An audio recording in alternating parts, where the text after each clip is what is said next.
Great victory last week for our guys. It was great to be at home and win homecoming and reverse the fortunes of one of the oddest series I've ever heard of, where the visiting teams won every game. So it was a great victory. Um, thank the crowd. I mean, it was electrifying and definitely helps and pumps our guys up. It'll be a different venue for sure this week, going on the road. Georgia Southern's a very proud program, great tradition, tough place to play at home. And so we got our work cut out, and we're looking forward to the challenge. The winning streak you guys are on so far, the last 4 weeks or 5 weeks with the bye week. Just how do you take that momentum? I know it's week by week kind of game, but just how do you take the momentum that you've built and hopefully help the product you put on the field Saturday? I think right now our guys are pretty locked in, to be honest. The biggest thing I talked to the team Monday on was we really haven't accomplished anything yet. I mean, yeah, it's a great tip of the cap that we won 5 games in a row or whatever it is, or six, whatever it is, right? I don't even know, but we're playing for bigger than that, right? And in reality, it's just about getting better. I know you say it's coach talk. We talk about that consistently. Be where your feet are. That none of these guys came here just to win a few bowl games. We want to play for championships, and we know in order to do that, we have to win every day, and that's it. We won Tuesday. We had a really good Tuesday. We won today. We had a really good today. And so I like our focus. I like our demeanor. I like our confidence level right now. I like how fast we're playing. I like our discipline, and those type of things right now for us is what we're focusing on. I feel like every week we ask you about the run game, but then every Saturday it gets more impressive. I know it starts up front, but when you look at the offensive line, just how in sync are those guys playing in order for everything to kind of to come out on Saturday? Yeah, I mean, it does start up front, and they're a huge reason of the success that we've had. But it's also the backs hitting the right hole. It's the backs blocking for Samari. It's Samari making the correct reads. It's our wide receivers blocking downfield. It's our tight ends involved. It's a team effort right now, and a lot of unselfish guys. Everybody wants the football. That's why they play, right? Any skill guy. It's funny. I coached quarterbacks for a lot of years, and receivers are always open. Just ask them. They tell you, right? So, it's for those guys to sell their bodies out and know that they're getting fewer opportunities. I know my hat goes off to those guys that keep playing really hard, and so it's everybody. It's just a collective effort, and we're making good decisions. We're not beating ourselves right now. And I said it at the beginning of the year: the Chants can't beat the Chants. As long as that happens, we got a chance to be really good. Dovetailing off of that, Coach, what have you seen in terms of just cutting down the turnovers? Is it better decisions, as you pointed out with Samari? Is it taking care of the football better? What it sort of translated into being much better in the turnover margin? All of that, I think. We worked on it too. Remember, we had a couple of bye weeks and said we got to work on those type of things, and we've really put an emphasis on it all the time. But I do think we've made good decisions, right? And we're not putting the ball in jeopardy. I think right now Samari's done a very, very good job of knowing if something's there or not. You see him throw it away, or you see him throw it out of bounds, or he runs it. And he gives us an opportunity to fight for the next down. That gives us a chance to stay on the field, and then we're converting those, and we're staying on the field.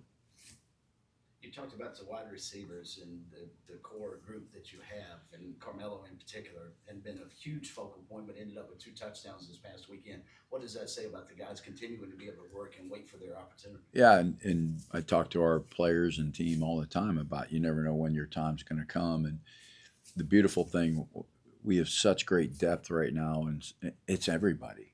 I mean, everybody's taking their turn to show up and have a great game. And whether it's somebody in the offensive line or a D lineman or somebody in the secondary or whatever, yeah, I mean, a couple weeks ago you had Tuck with a great catch on a play, and BG with catches, and I mean Gilly with the 69-yard touchdown, and nobody even mentioned Mello. And next thing you know, he's got a huge 3rd down catch in the first quarter that keeps the drive alive where we score, and he scores 2 touchdowns. Like, that's what this team is, a bunch of, for lack of a better term, nobodies that just show up and play football, you know. What stands out about Georgia Southern whenever you look at their tape? Offensively, the quarterback J.C. French, he's pretty dynamic. He's got a great command of the offense, gets the ball out quick. They got really good skill guys. The Brown kid at receiver and Cobb at receiver. Those guys are dynamic players. Very similar style Georgia State. Those type of receivers. I mean, very very similar to the Hurst kid and the slot that they had. But I think that the quarterback right now is playing. I mean, he was a Sun Belt Conference Player of the Week last week. So when he's on fire and playing well, they're good. And they play hard on defense. They play hard. I got a lot of respect for Coach Helton. I've known him a long time, and Georgia Southern's, like I said, a storied program.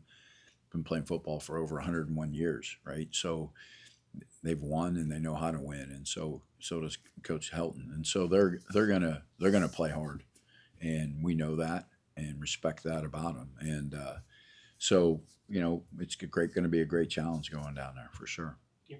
You mentioned having to cutting down on your guys' turnovers, but you also just mentioned their quarterback playing at a high level. Just how important is it to create your own turnovers whenever you go? Yeah, no doubt. Our defense has done a really good job of that, especially in the second half. I think it's helped. We've been up. We've been putting some teams in situations where they've had to throw the football some and take some chances with the ball and put it in jeopardy. And so we've been able to create some turnovers. But that's going to be a key to the game, and they've been good. They haven't turned it over a whole lot this year, and we hope that changes. Is it easier to get ready for J.C. French because he's sort of a unicorn now? He's back into school for his second straight year, and you've actually seen him. Is he easier to prepare for because you've got more film in their system? Not necessarily, because every year guys change, right? They get bigger and stronger and faster. He's much more, he's the second leading rusher on their team, so he's taken off with the ball some. I think he's fifth in our conference in total offense and passing, right? And so, and there's some good quarterbacks in our league. So hats off to that kid. It shows you the kind of player that he is. But we got to do a good job of keeping the ball in front of us. We got to be a great tackling team, like always, right? We got to run to the football, and those are all keys to any coach sitting up here would tell you that. Kevin asked you about their defense. How disruptive is MJ Stroud, and how big a focal point is he going to be? Yeah, he's a tremendous player. Tremendous player. He leads Sun Belt Conference in tackles for loss. He got 11.5. He's second in sacks at 6. So he definitely is disruptive. Or you could feel him. He plays hard. He's quick. He's got a great first step. Dynamic pass rusher. So he's definitely caught our attention.